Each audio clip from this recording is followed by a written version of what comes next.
Hello, everyone, and welcome to Conversations in Horror, the podcast. Now, my name is Kevin L. Powers. I'm also the owner, operator of Something Wicked Entertainment and Events, and I want to welcome to the special show that we are doing today. For some of you, you're going to be listening to it like a regular podcast, regular episode. That's a little special. For some of you, you'll be able to watch the actual video version. So if you go to our YouTube page or Vimeo page, you'll be able to watch the actual video interview that I'm about to do. So we are doing something a little special this time. We're going to actually be doing an interview with someone today because there is an amazing new book out that I want to promote because it's highlighting a film that fits right into our wheelhouse. All right. So I would like to thank Erick Wofford for joining us today. Is I saying that right, by the way? Wofford. It's close. All right, Erick Wofford. He has written the book Kroll, the unofficial film companion. Now, I know what you're thinking, people. I know what you're thinking. Kroll, does that really belong on the Conversations of Horror? Yes, it most certainly does. We do fantasy horror, we do sci-fi horror, anything that has elements of horror in it, we will talk about because the horror genre does go out and explore other different genres, creating some amazing films such as this film. Even though we're not going to be discussing the film that much on this podcast, because we have a very special podcast that will be accompanying this program as well, so you'll be able to listen to our podcast in the movie Kroll, but this one's going to focus on his book because it's going to hopefully give you a little bit more insight on the actual film itself. So just a little bit, kind of tell everyone a little bit about who you are and what your background is before you actually wrote this book.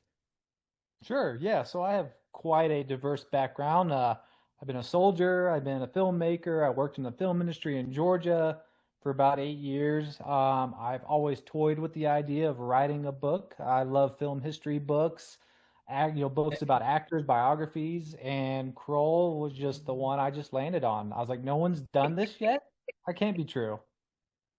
I'm pretty sure I don't think I've ever heard of another book based on Kroll. And your book has a lot of interesting stuff in it that you probably would not normally be able to have access to. So I just want to say, what is your background for loving this movie? Because there's a billion movies out there you could have done a book on, but you decided to pick Kroll. So tell why was that?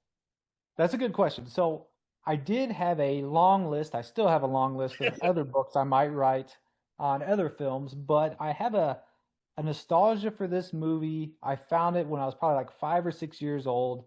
It was on my dad's bookshelf. It was a VHS, all beat and tattered. And I was like, what is this movie? I saw the cover artwork and it was just super interesting. And it's one of the first, probably, minus a Disney movie or something like that, one of the first movies I was allowed to watch. And even though I had to close my eyes when certain things happen, like the lobster comes out of the person's head, or when the guys get stabbed, by the spikes, it was like the first adult movie that I was allowed to watch, and I just loved it ever since. So it's kind of like I said, kind of a nostalgia thing. I watched it with my brother and my dad, my mom, and it's just kind of a good memory to have. Yeah, now so I'm gonna let you know my story with this movie. I probably saw this movie 100 times when I was a kid.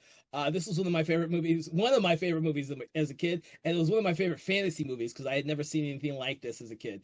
And the '80s were like we had like every type of movie known to mankind in the '80s. But with this movie here, I saw the cool ass Slayers. And the glaive is one of my favorite freaking props I have ever seen in any movie. I actually have a small replica of the glaive myself in my house that I got off of Kickstarter.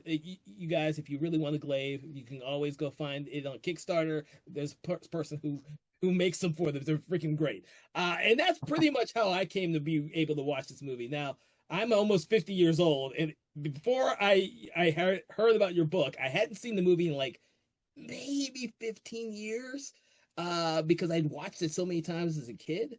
So it was very interesting to kind of revisit it because after I read your book, I was like, ah, shit, I need to rewatch this movie because I had forgotten so much of it. I remember the great parts, but I had forgotten some of the stuff in that movie. So I actually, that's how I came to this. And that's one of the reasons why I wanted to speak to you because for me and hopefully a lot of people out there, this was a movie that like hit that like sweet spot when we were growing up. And so someone thankfully you wrote a book about it, uh, uh and so we have something now to actually read to accompany that. Now it's kind of a shame that modern audiences don't know what the film is, but we hope that after this show and program and people reading your book, they'll be able to get a greater sense of how great the movie is. Yes, 100%. I did hear a rumor, and I think it's true. They're doing a 4K release of it. I think Sony or Kino Lorber, one of those guys. Um, but I don't know. I'm a little like hesitant. Like some movies aren't great in 4K. Like, I love Kroll, but some of the like the Fire Mares in 4K, I don't know if I want to see that in 4K. But hey, I'll probably buy it anyways. So Yeah, the my special guest for the actual regular show of the podcast actually has told me about the 4K release. He's perfect. one of our big 4K people on the show, and he was first like, "Oh yeah, I'll do the interview. I'll do the show with you. They're bringing out a 4K release of that movie. I love that movie." I was like, "Okay, all Yeah. right, okay." So what was your approach with writing this book? I don't want to tell everyone myself. I want tell my audience that myself. I want you to kind of tell us exactly what was your approach to writing this book. Sure. Yeah, so I have a lot of film history books, biographies, making of, behind the scenes types books, and a lot of them to me are basically the author telling the audience, the reader, like his opinion for 90% of the book, and there's two interviews. And to me, that's kind of boring. I don't want people to listen to me, and my opinions about a movie that was made before I was even born. I want to know who worked on it, what people were alive, how did they promote it. So I just went around, I went on IMDb. It's got to be always the starting spot. Yep, Looked up all yep. the cast and crew, made a list, and I attempted to contact every single person on there. There was a bunch of people not on IMDb, obviously, but I just emailed, I Facebook stalked, I found personal websites, I IMDb Pro'd. If you don't know about that, that's a gold mine right there. That was 50% of the contacts I found. And I just said, "Hey, I'm a fan of the film. I'm wanting to write this book. You played this character, or you were the DP. I'd love to ask you a couple questions, or get on an interview, a video call with you. Would you be interested?" So Hmm. that was kind of my approach. I wanted to hear from them, not, you know, 200 pages of my opinion and what I think they should have done and how it went down. Well, no, I think that's one of the great things about the book as well as it's all in almost. I won't say all of it. Most of it are interviews with actually the actual people behind the scenes on the film, as well as some of the actors in front of the scenes. So that was actually an asset for the book because you're right. There are so many books out there that focus mostly on a particular writer doing their interpretations of everything that is in the movie, film, or television show, whatever they're highlighting. Whereas with this book, each one of the interviews has it's each one of the interviewees has a different perspective on what their experiences on the film actually were, and that was what Mhm. was interesting to me.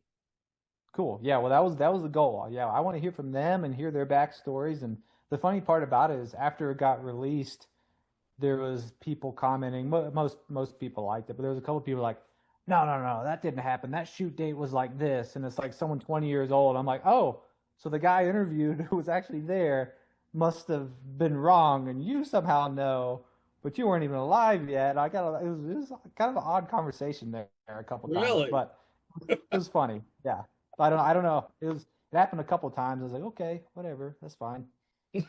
So your book actually has a lot of the technical people who are behind the scenes on the film itself, which means that when you're reading the book for the audience, we can get a lot of the background and technical aspects of how the movie was made. Was that a conscious effort that you wanted to get into the nitty gritty on how the film was made, or was that just something that kind of happened when you started contacting everybody?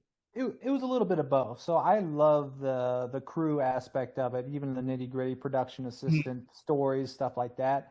But I was also just a victim of who responded back and who was willing Oh, to be interviewed. And the other thing I didn't take into account when I started this is a lot of these filmmakers, especially the crew, upper positions, they were already 50s, 60s at the time of those movies. They're not even alive anymore to be interviewed. Or a lot of them, I probably had a dozen people who are like, I love to be interviewed, but they're like, honestly, I'm having memory issues, or I don't really remember anything about that movie. So it was interesting because I had a lot of people that were just like, I really just don't remember at my age, and I wish I could help you, but yeah. So that's something I didn't even think about. So for the future, I need to take that into account.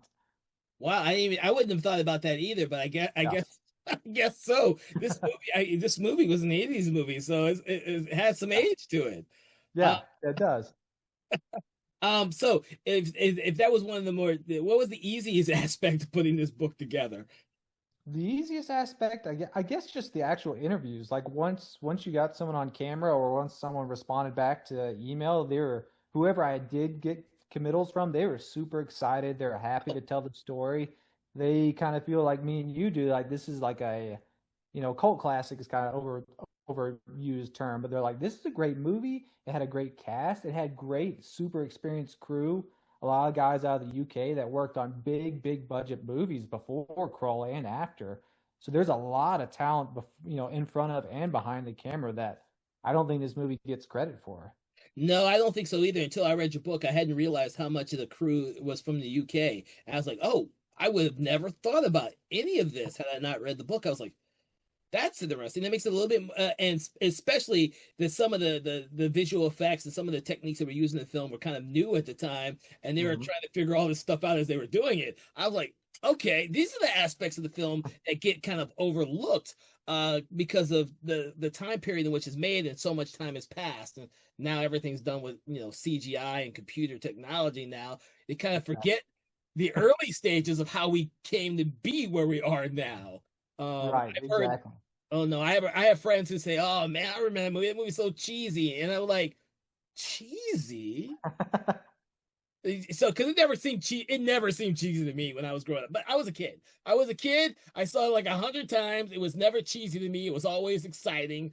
Without me knowing it, I was like enamored with the fact that it was like this kind of hero who's going after the great evil. It was like a Star Wars movie to me, without it being like Star Wars. Like, thank God there's not a bunch of freaking droids in the movie or any of that stuff.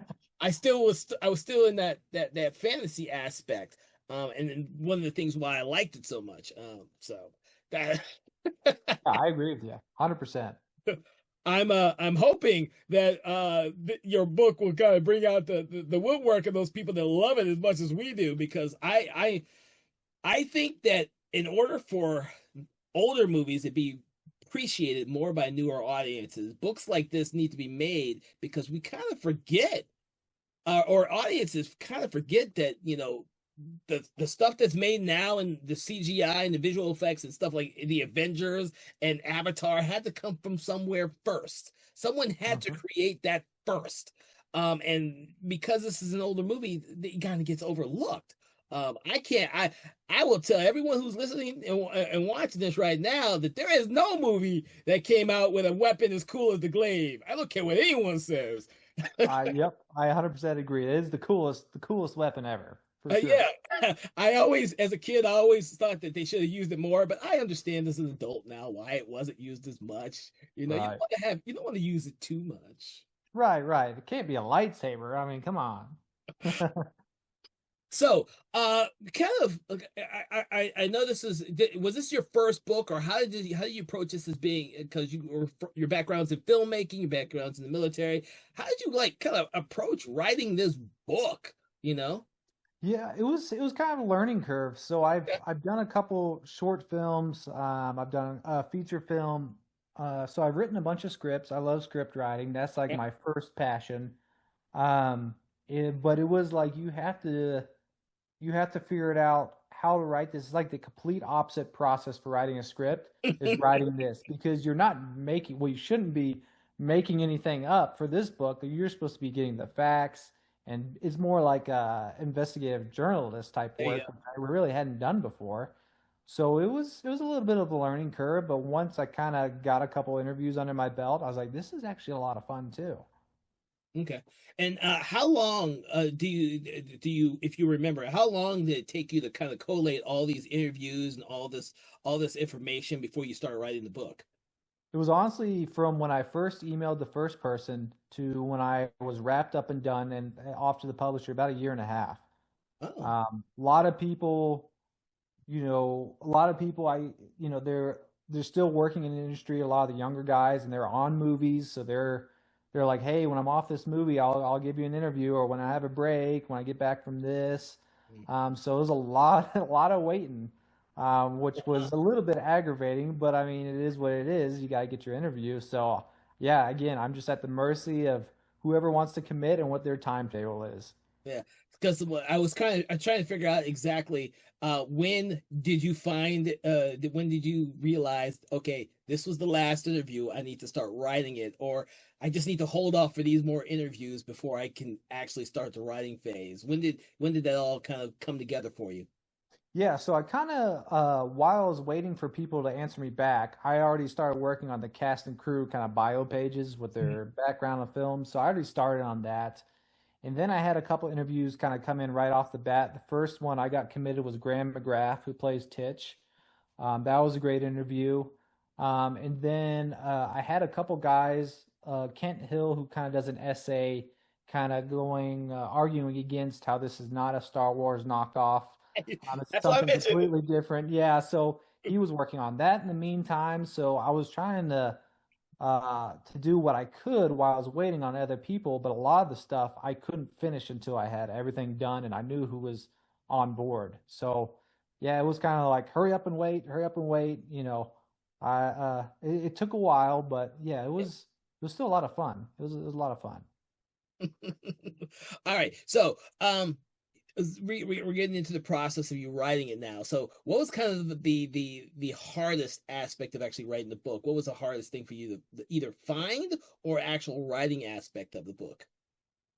It was the groundwork. Oh, the groundwork. Trying to get people, yeah, try and just find context for a lot of these people. A lot of times I would interview or I would email their manager, their publicist, Okay. their personal assistant, their website, find them on Facebook or whatever. And a lot of guys I could never find. I never found Alan Armstrong, which was like, he's my favorite character in the movie. He plays Torquil. I love him. I even found his son was on Facebook or Instagram, messaged him.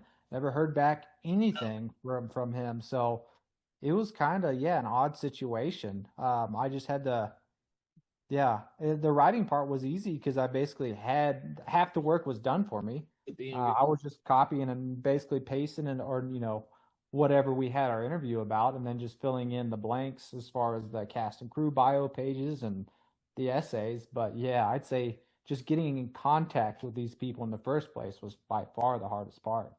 Now, you told us a little bit about some of the issues with trying to get some of the people there. Were there Mhm. anybody that you tried to get, but definitely they didn't want to be a part of the project? And if so, do you know why?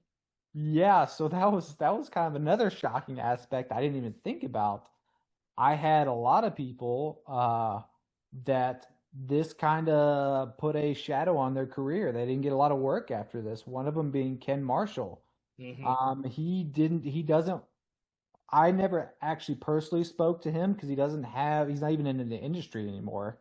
But they had a screening in California last year with Liza Anthony and Ken Marshall, and a friend of mine actually went to the screening and met them and said, "Hey, I don't know if you ever got an email from this guy named Erick Wofford, but he's doing a book, on Kroll, and he'd love to interview you, Mr. Marshall." And he was super nice, but he basically said, "You know what? I This is kind of the one of the few movies I really don't want to talk about because it was kind of my high point and also kind of ruined my career. It bombed so bad."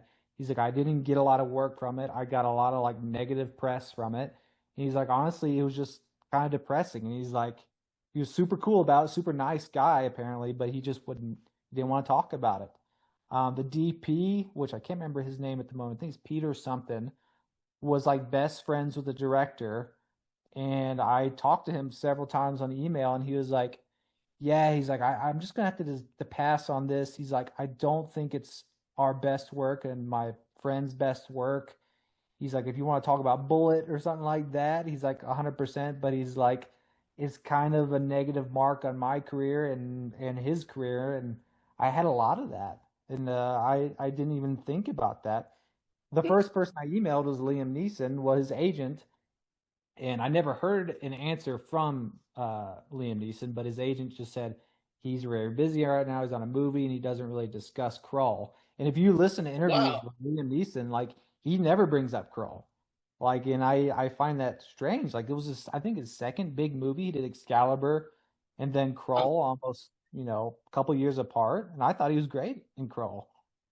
See, so did I. When I rewatched it, I was like, "Oh wait, he has a lot of lines in this movie. He Yeah, actually has he has some really good character bits in this movie compared to some of the other of I keep it. They're not robbers. yeah, yeah, yeah. But I The, was like, because I had forgotten he was in the movie. To be honest with you, 15 years ago, I don't know if I really knew who Liam Neeson was 15 right, years right. ago when I was watching this. I definitely didn't know what it was. Yeah, he's got a But great death scene. I thought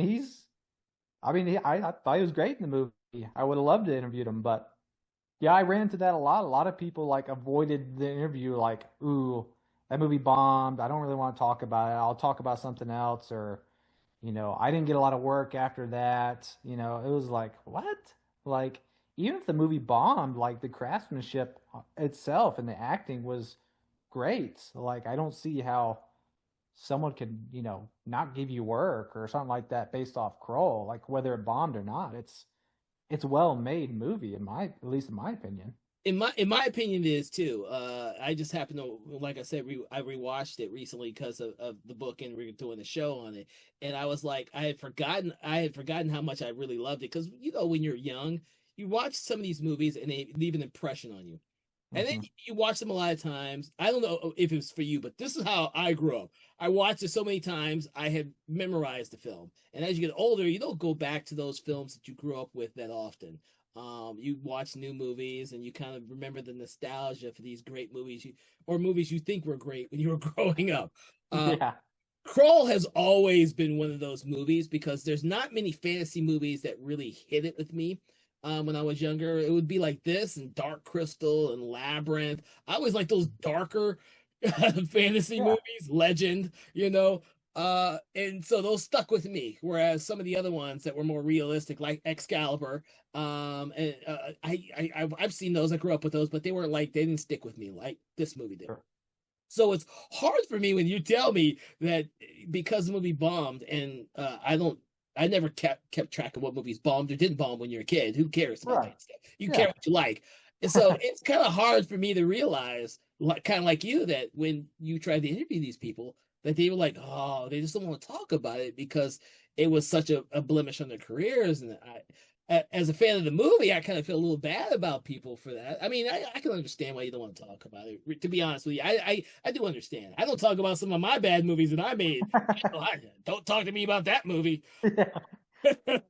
I made some bad movies before. I know exactly what they're talking about. Yeah. But none of my movies are going to become cult movies or cult classics. I consider Kroll a cult movie, a cult classic movie. The people when I ask, they either have a good memory of the movie or they have a bad memory of the movie because they're younger people, they're a younger audience member who saw it when they were much older. So they don't have like that thing like I do when I grew up with it. So it's Right. always good to talk to someone about stuff like that because it's a dying thing now.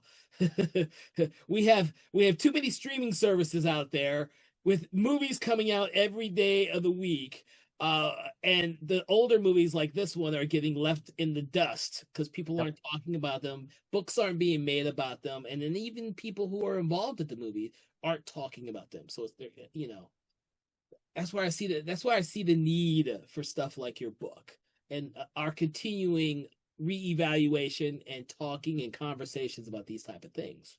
Hmm. Yeah. 100%. I agree with you. So I've now talked about some of the bad things about writing the book. What was the thing you enjoyed most about writing the book? Because I always want to talk about that.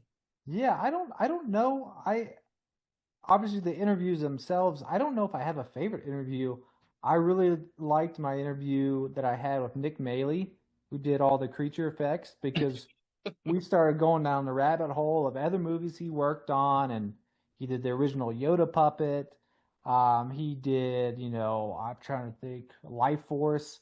Oh, He did a whole bunch of cool stuff, and a lot of the stuff he did for Kroll, they didn't shoot or didn't show in the movie. Like the Beast has a whole basically his organs are outside his body. He had like a pumping heart with liquid going through it, and I think in one of the Blu-ray, maybe it's a DVD editions of Kroll that I have, there's a behind the scenes documentary and they show a quick little snippet of it. But he's like, they didn't use that, and he actually didn't make the Slayer suits. He thought they looked stupid, but I love them. I think they're awesome. But yeah, just talking about how he got all that stuff to work. Graham McGrath was a great interview talking about, him playing Titch and hanging out with Liam Neeson before he was a big thing and how nice he was. And then the guy that plays one of the White Slayers was a hilarious interview because he was like almost mauled to death by that tiger. Like they had a piece of plexiglass between the two White Slayers, and the tiger was really trying to eat them. And I was like, this is nuts. And then the tiger was drugged when it's laying in Titch's lap, and like it could wake up at any moment and go wild. I was like, this is like crazy filmmaking that like would never fly today. But yeah, it was awesome. Yeah, I remember some of the stories from the interviews, especially with what you're calling it, the crab-like creature that comes out of when the Slayers are killed, the crab-like creature that comes out of their skull. And until I read that in your book, hadn't even thought about that. I just kind of thought it was always cool that this little alien came out of the little Slayer's head when they got killed. Uh, Yeah, I've never looked closely enough at it to actually see what it is, but now I'm stuck with the crab creature that comes out of their head. That will yeah, forever be what I say it is. Yeah, it's a crab creature comes out of his head. yeah, Uh, yeah. it's Yeah, also wasn't sure what it was either. I wasn't even supposed to be looking at it when I was young, but of course I'm peeking through, and yeah, it is what it is. well, one of the interesting things I remember is reading in the book is like you try to figure out. I forget who you interviewed, but they're trying to figure out the difference between the white slayers and the black slayers, and I was like, oh yeah, why are there some white and one? What different? I guess it has to be a filmmaking visual thing because it looked Yeah, cool to have white slayers in there, but yeah. they all act the exact same. Yeah, yeah, I don't. Yeah, so there's a whole like the cool part about it was like there's a bunch of theories on what the Slayers are, and what the little crab lobster things coming out of their heads. Like one idea was like the beast is a hive mind, and those are all parts of the beast, like seeds of him, and they go back in the earth and come back out, as a Slayer later was a theory, and then one theory is the White Slayers. You only see them in the basically evil layer at the end, and they're like the special forces of the Slayers. So it's kind of cool, like stuff you wouldn't think about, but like obviously some thought went into it. Yeah, that's the thing I like about the movie too, because it's got a really simple yet complicated story, this hero's journey, but it also has these visuals that even though you don't know everything that's going on, it's actually really cool to watch because they're not explaining everything. They don't explain why the glaive is going to be this great weapon that only certain people can use and it will defeat the beast. They don't explain the white slayer versus the black slayer versus the crab monster that comes out of their head.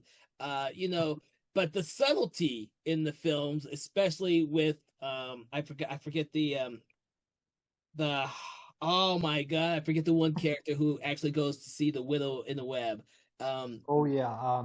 Oh, now you're putting me on the spot. Yeah, the old dude. the Yeah, old dude. So yeah, the all of the complex background relationships with all these characters, which is very subtle. Even the Liam Neeson character, because he has multiple wives in different villages, and his wife in the current village that they're holed up over. He goes to get her to feed them all. Those little backstory in those character traits makes these a much interesting film to watch because these characters don't seem like caricatures. They all have yeah, unique things about them. Even the main I used to know every one of these actors' names, and now I'm going completely blank.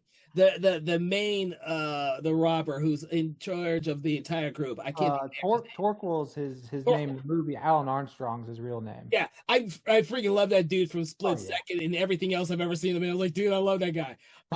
And you know, his thing is, don't take my cuffs off unless we, you know, we survive at the very end and we defeat what we're going to be defeating. I like those type of things. When I rewatched it, makes all of these characters much richer. It makes more for a much more interesting and richer film.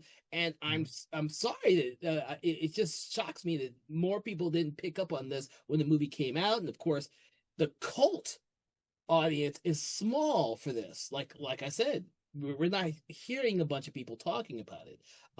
We're and when we do, it will be younger people who didn't grow up with it saying, "Oh, what kind of cheesy special effects are in that movie? That movie is campy." But no, it wasn't a camp. It was a dark movie. Yeah, oh, yeah. It was a dark fantasy movie, kind of like watching The Dark Crystal. The Dark Crystal is not a kids' film, dude. No, no, it's not. It's one of those, and that's the reason why, as a kid, we gravitated toward these things because these films are not talking down to us as young kids. They're, you know, they're making these films that could be kid, but they're just slightly dark. So you can be scared at one moment, you could be excited about the next moment, you know, and that's why this film gravitated for me so much. I'm glad you did do the book because, like I said, no one's ever done the book before. And it's interesting to see some of the other stuff that you put in there that I had no clue about. The trivia stuff and you have to tell me, you have to tell everyone about the whole cooking recipe and all. So I can't get, I don't even know how you came up with that, where you found that, but it's good that you put that in the book. Uh, So how I came up with that, there was a weird promo. I don't know if they actually ever did it or it was just an idea that I read that I think it was Dunkin' Donuts or someone like Krispy Kreme. When the movie came out, they did a cruller donut, which is just the normal cruller, but they spelled it with a K. And then I was like, in my mind, I was like, well, you could make a star donut pretty easy, right? And then my wife's like, yeah, I can do that. And I'll make one up real quick and see how it turns out. She just, boom, made it. And I was like, okay, I got to make the recipe because that would be just a cool thing to do. Like if you're having a movie night watching Kroll, especially yeah. with people who've never seen it, bring out the donuts. You know, it'd be fun. No, that's why I brought it up because that's exactly what you should do. This movie's old enough so that you can bring your friends over for a party and do you some special treats. Uh, Yeah, exactly. and that's and that and the fact that I say that because me and my friends do like game night, so we kind of explore new games and stuff like that. And then of course I looked in your book and you have like a list of games and other type of stuff that came out for when the movie originally came out. I didn't had no clue about any of this stuff. I don't even know how you found out about where this stuff was. Well, it was a lot of research. I didn't know about it either. And then I started researching it. I don't even remember where I found a lot of this stuff, but it just started going on a rabbit hole. I'm like, oh, they made action figures.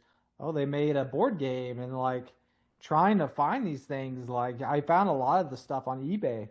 It was like, oh, this is actually really a thing. It's not just like a gimmick, like not something that someone's kickstarting and making it now. Like this was actually made for the movie.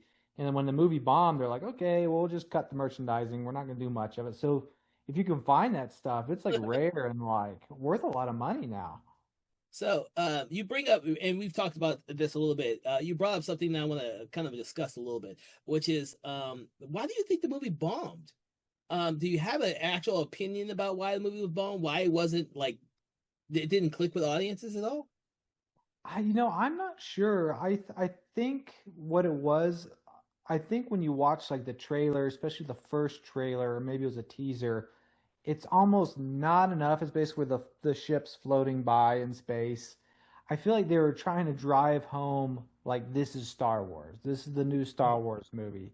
And as you know, it's not Star Wars. And I Uh, think a lot of people are like, "Oh yeah, lightsabers and Han Solo and a bunch of goofy aliens," like, and then they watch it and they're like, "Oh, this is like nothing like that." And yeah, there's elements of Star Wars or Excalibur stuff like that in there, but it's uniquely its own story and the characters. And I think that was probably part of it. And a lot of people said like, "Oh, well, the cast wasn't as well known as Star Wars." I was like, Harrison Ford wasn't a big Yeah. guy. Mark Hamill wasn't a big guy. Carrie Fisher maybe had a little bit of stuff going on, but especially in the UK, like a lot of those actors, especially like the Seer and the guy that plays the Cyclops, they're like super well known in the UK, like big actors. So I don't buy into that. I think it maybe was just a matter of timing between it coming out in between Empire Strikes Back and Return of the Jedi, and then trying to almost you know s- be on the coattails of Star Wars, and then but not being Star Wars. I really don't know. There's a lot of opinions out there. I don't know. What do you think? So I have this strange love for these type of fantasy films from the 80s because I grew up in that time period. And so most all the ones I grew up with that I loved all tanked at the box office. So I just kind of think that most of the time people just don't like them. Like I'm a huge fan of Buckaroo Banzai Across the Eighth Dimension. No one talks about that movie. Okay. I am a huge fan of Big Trouble in Little China. Oh Uh, yeah. People talk about that one, but that movie tanked at the box office as well. Uh, Yep. Kroll, I love. It tanked at the box office. I have this weird love for movies that just tank at the box office because as a kid, these movies were the greatest thing I had ever seen. Okay. Right. Star Wars was great. Don't get me wrong. I grew up with Star Wars. Yeah. I did not watch them in order, and my brother wants to shoot me every time I tell him I didn't watch them in order, so I don't have the same love as my brother does. But these movies, they were just one and done. I didn't have to watch them in order. I watched them over and over and over again, and I guarantee you, with me, Kroll and like Buckaroo Banzai played all the time on cable and the network TV, and so I just watched them all the time. Yeah. It took me. I never actually saw the beginning of Kroll for a long time. I always missed the beginning of Kroll. I forget when I actually saw it, but it was years after I've seen the movie like 4 or 5 times, catching it on TV. I never saw Yeah. the beginning. I never caught the beginning. So I Huh. didn't see the whole spaceship coming in, and that Yeah. no, I never saw that. I kind of got to the part where our main character is knocked out on the steps and the old guy comes in to heal him, and that's where I kind of watched the rest of the movie. I know it's weird, but I never I know growing up in the 80s, we didn't have streaming services. I Right. didn't have it on VHS. I had to watch it on TV. I missed it. I missed it. Yeah. Yeah. There's no rewind on TV. You're done. Um, But for some reason, I think that even with the 80s, that decade that had everybody, every filmmaker coming up with the wildest and craziest stories, no matter what genre, fantasy, sci-fi, horror, everyone was coming up with every type of idea, throwing it at the wall and seeing who could come up with the next Star Wars, who could come up with the next Jaws. They were all trying to do that. And when you think too far outside the box, it's not familiar to general audiences, and they just rebel against it. And I think that's kind of what happens to some of these other movies out there. Like, if you've ever seen Buckaroo Banzai Across the Eighth Dimension, they threw every idea at that movie. And you I either have get it actually. or you don't. Yeah, I have seen it. It's been a long, long time, but I have seen it. Yeah, those three movies, among others, are the ones I saw a thousand times as a kid. Uh, and so that's why I say when you wrote the book, I was like, someone wrote a book about Kroll? Oh my God. Yeah. I think when I forget how I came across it. I don't know if we had a conversation about it first and then I went out and bought it, or how it all worked out. But because of that, I was like, there's got to be other people out there who love these things as much as we do, that appreciate them, or know people who can appreciate them. I'm hoping that we could find those type of people to appreciate movies like this. So Yeah, absolutely. getting into the movie itself, what kind of what are your feelings about this movie itself? I like I said, I still love it. I know a lot of it's nostalgia, Yeah, but I think it's really well, like you said, like the characters, like such unique, interesting backstories that just were not being done. Like the yeah, Cyclops, knowing he's gonna die, but deciding to still come. The terrible magician that can't do anything right. Like it. it's not like stuff you do at that time. I think all the characters' backstories are great. The acting's great. Even the effects, like yeah, there's a couple stuff that's hasn't aged well, but a lot of the suits and the creature effects Mhm. still look awesome. I think it's great, and Yeah. I like all the stuff. Seventh Voyage of Sinbad, and the Yes. old time machine, Mysterious Island. I don't I don't mind the aged stop motion No. dinosaurs. So none of it that's ever bothered me, but I still think it's a really well made film. And the score is like one of the best ever, I think. I forgot who did the score for this movie. It You, is, oh man. Mm, I keep trying to think about that, but I yeah, don't. let me look at my list, but the score is like it's one of the best ever. Now I can't think of his name. Yeah, I He's can't passed either. away. And I should know He's this. done Yeah, he's done like he did like every score in the 90s. Him and what's his name? The guy who does all the John Williams. Like John him and what? John Williams had everything. They were awesome. Jerry Goldsmith, John Williams, Yeah, I think did like the majority of everything back in the day. exactly. All right, so I kind of want to talk about the design, the cover design of your book because I thought it was really interesting because it goes for a very minimalistic approach, but the color scheme is very cool. What kind of explain that to us so that we have an idea of how that came about. Yeah, so I actually ran across the artwork. I can't remember where. I think it was when I was just researching the movie because you got to be careful when you're doing like artwork for the movie without having permission or rights from like the studio. You don't want a picture of the actor on there because then you get run into copyright issues as well. But I ran across this, and if you're a Kroll fan, you instantly know what that image is. But if you're not, you're gonna be like, oh, I never really someone in the water, like it's just ink blots, like you don't know what it is. But I was like, that is perfect. So I reached out to the guy that made it. His name's Robert Wright. He's actually out of Ireland. And I kind of told him, hey, I don't have much of a budget, but I'd love to do that image for my cover of the book. And I'm kind of interviewed these people, and he was super excited. Big Kroll fan. He's like, I'd love to be involved. He's like, yeah, whatever you want to do, and I'll tweak the text to make it look a little bit different from the movie, and shrink it down or do different colors. So he sent me a ton of options, and we kind of landed on that one. But yeah, I think it's super cool too. It'd be a great poster. Yeah, yeah, I love the contrast between the red and the black. I was like, damn that, and I have the hardback copy of the book. And for everyone who's watching this, I'll make sure to add a picture of that so you actually have an idea of what book you're looking for when you go search for it on Amazon and other fine book stores. Yeah, uh, yeah, cool. But yes, I had thought, oh, you could have just easily put a picture on there for the movie, but the way your cover was actually very striking, and you could put this 20 feet away from you, and it's gonna catch your eye because of the colors.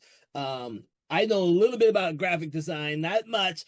I'm a little bit more old school when it comes to artists and drawing myself, but I love the way that the artwork is actually on the book, and you're doing the Slayers. And if you've never seen the movie, you won't know what the hell a Slayer is. But any fan in the movie will know exactly what that image is because it's the Slayers. Thankfully you didn't try to put the Beast on there. No, no, no, no. Yeah, the Beast, like, which version? The one from the behind the scenes, or the one they show in the movie that's like you see nothing of? So, yeah, Well, and that's another thing. Like, if you're not a fan of the movie, hopefully you would see that image and be like, "What is that?" and pick it up, and then maybe there's a chance that person's going to want to read it. So that was kind of the thought behind yeah. it. No, no, I'll say it was a good choice, and that's why I wanted to make comment of it. So Yeah, I appreciate it. No, yeah, he's super nice guy. Yeah, like I said, Robert David Wright, he does all his own artwork. So if you want to Google him or whatever, he does all kinds of other movie, cool little artwork and pieces like that. So he's a good artist, good guy. Hmm. And so, what you did, and I almost forgot I was going to ask you a question about this, but you mentioned some of the essays in the book.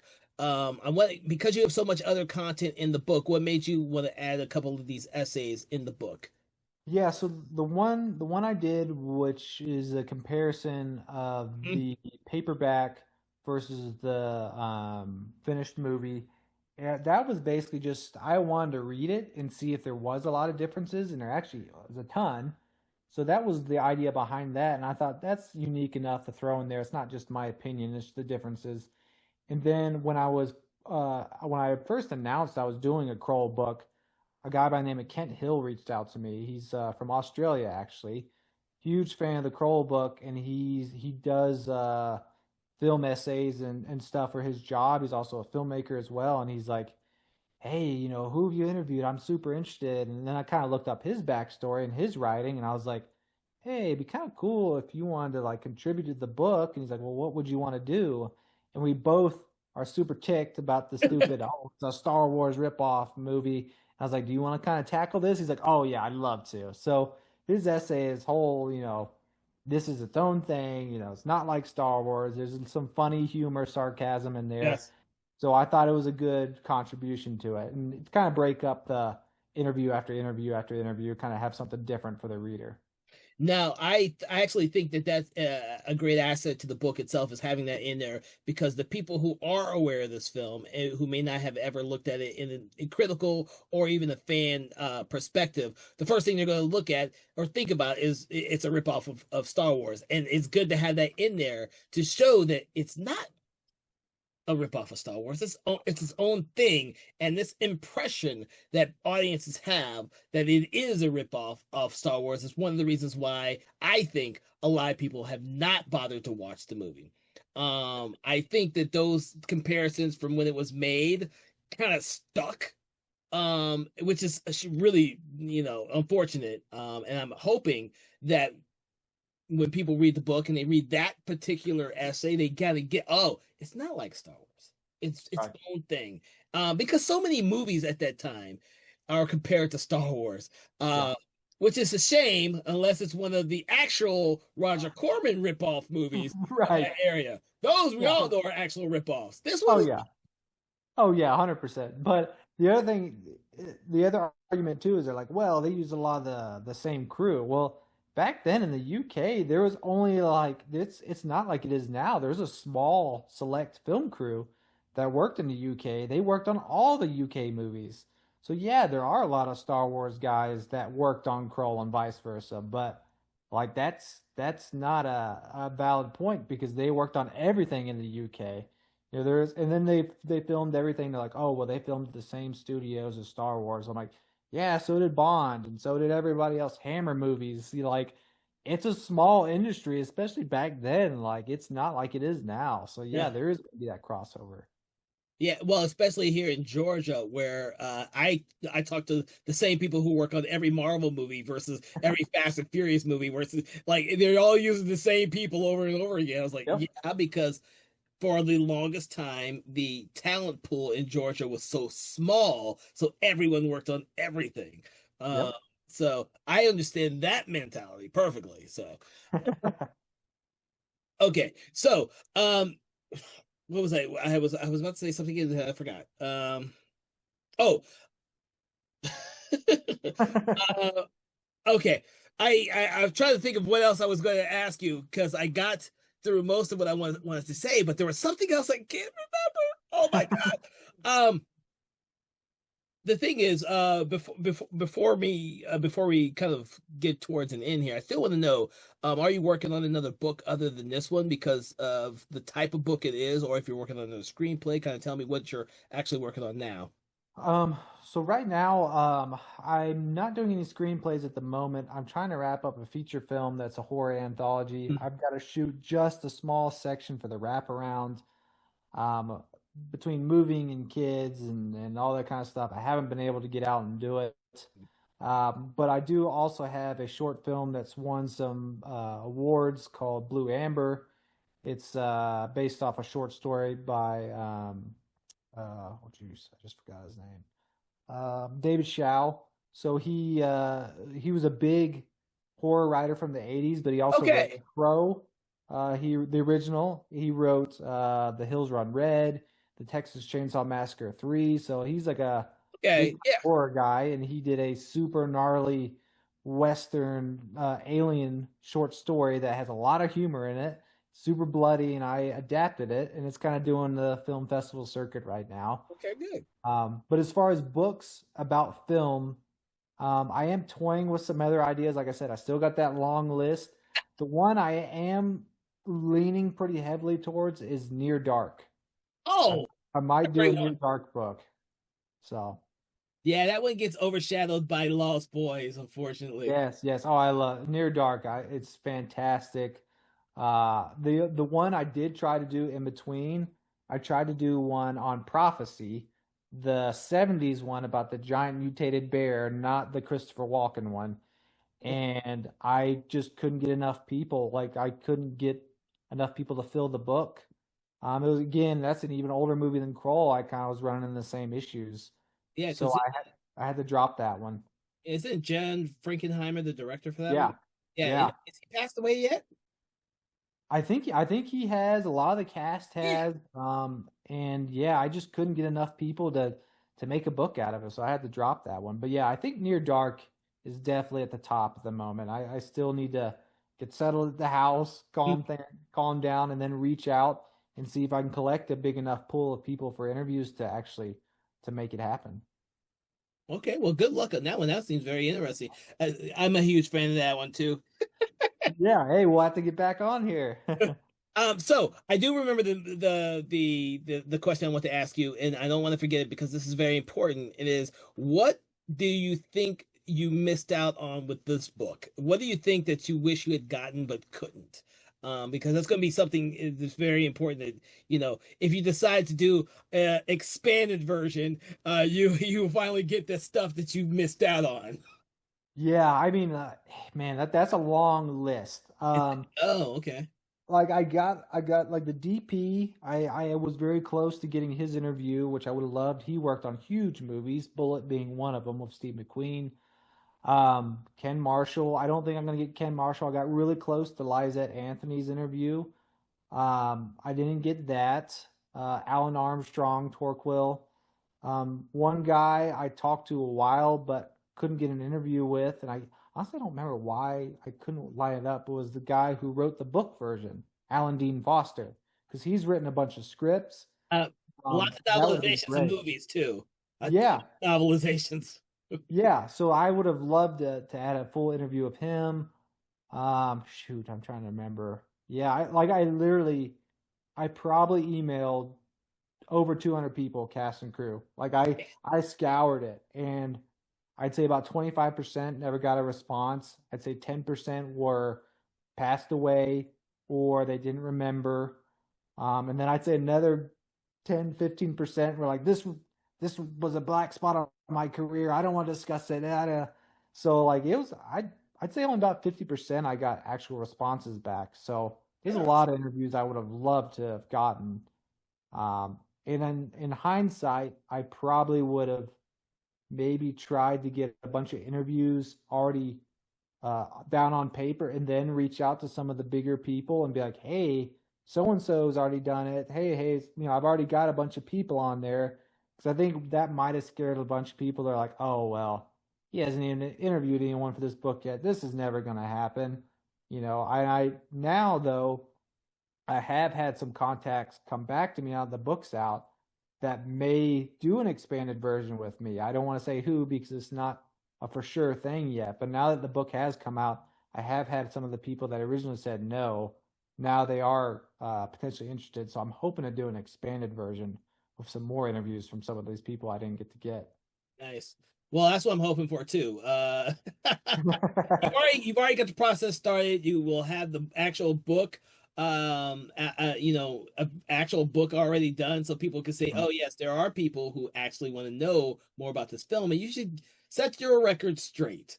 Yes. Let people know what your experiences were. It's unfortunate the movie bombed, but that did not affect your performance or your work on the film because the movie hadn't come out when you were still working on it. So Right. Right. I Exactly.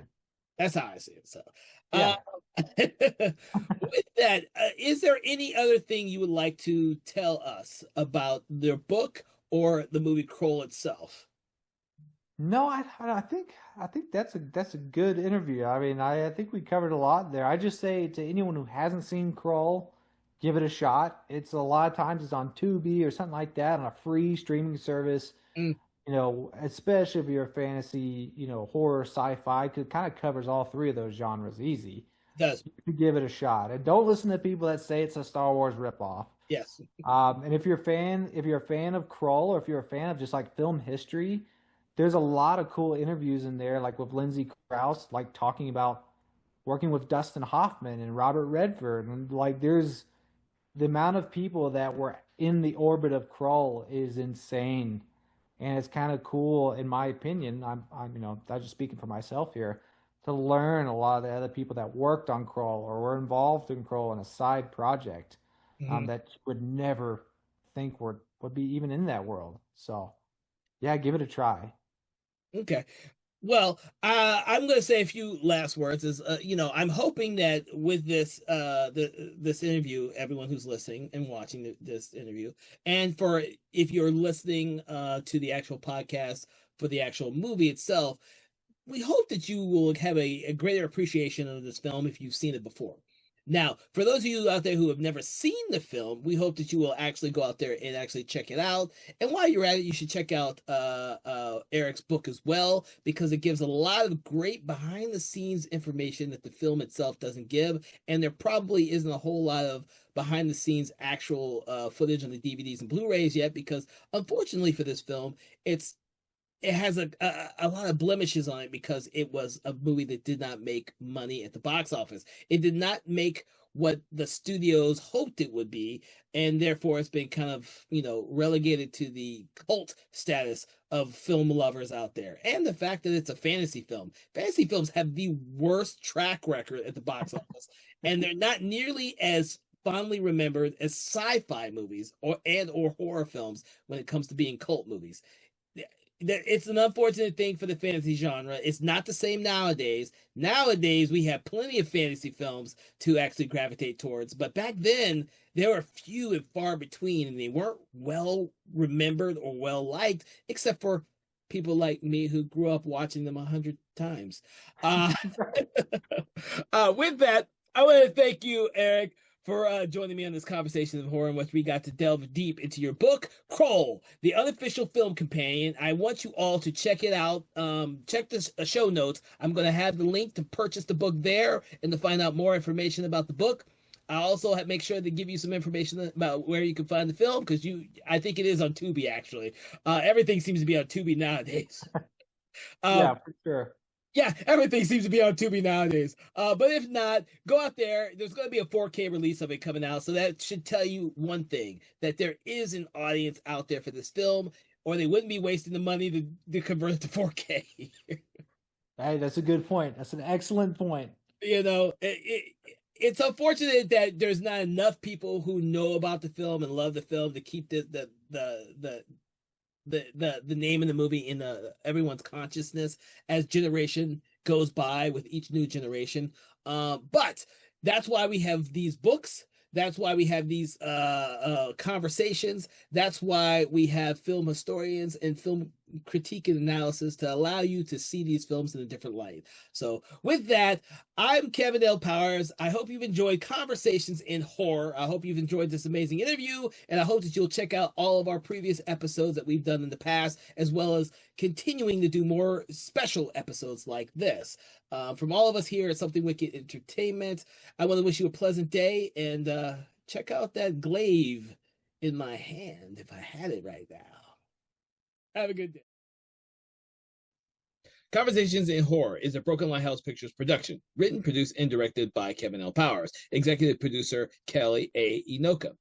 All contents and material from this episode of Conversations in Horror is copyright 2025 Broken Lighthouse Pictures.